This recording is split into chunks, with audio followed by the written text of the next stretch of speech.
Il-ħanut magħluq, id-dawl mitfut perper fuq barra, enfaxxa sewda bil-kliem il-familja b'vistu. Bosta qed jibku t-telfa ta' Anthony D'Amato ta' 75 sena li miet ħabta u sabta fl-isptar wara li ftit jimilu nstablu tumur. Anthony D'Amato kien it-tielet ġenerazzjoni li flimkien maħutu John, Joseph u George mexxew il-ħanut tad-diski fit-triq San Juan il-Belt Valletta. Il-negozju beda minn Giovanni D'Amato fl-1885 u meqjus bħala wieħed mill-eqdem ħwienet ta' dan it-tip fil-belt. Din it-telfa ħallit lil bosta dilettanti tal-mużika jibku t-telfa u jġeddu l-memorji ta' kemm kienu jmorru għand D'Amato ta' diski biex jixtru xi diska. L-għada ta' mewtu dal-istazzjon żar il-ħanut li fih Anthony għattal biċċa kbira minn ħajtu u hemmhekk iltqajna ma' ibnu Anthony li spjegalna kif fuq is-sodda li fuqha ħal aħħar nifsijiet ta' ħajtu xorta kien moħħu fil-ħanut. Fil-fatt sa ftit tal-ġimgħat qabel Anthony kien ikun fil-ħanut. Għax ħajtu kollha hawnhekk mindu kellu 14-15 years wara l-iskola kien jitla hawnhekk għax innannu ma tantx kien jiflaħ. Baqa jiġi kuljum sakemm irtira u anke wara rtira.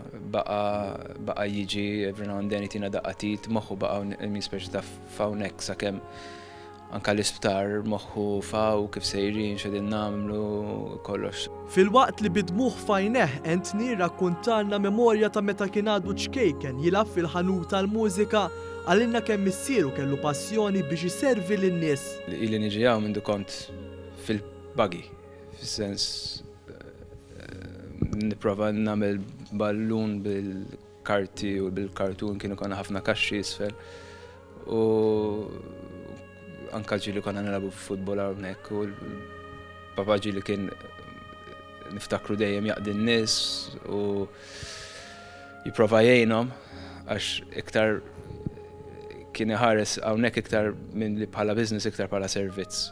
Issa li t-mexxija tan-negozju waqgħet fideħ b'ton kiebi Anthony qalilna li r-responsabilità żdiedet b'mod drastiku. Għandi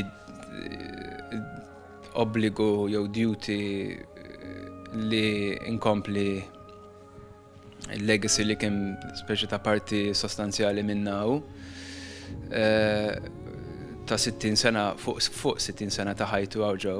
Ġifieri il-sens ta' responsabilità tiegħi issa żdied 10 darbit minn li kien qabel. Il-funeral ta' D'Amato se jsir it-tlieta fil-Knisja tal-Karmlu l-Belt filwaqt li l-ħanut ser jerġa' jiftaħ mill-ġdid l-4-6 ta' Jannar. Imma din id-darba Anthony D'Amato mhux se jkun qed jilqa' lill-klijenti fid-daħla tal-bib ta' barra.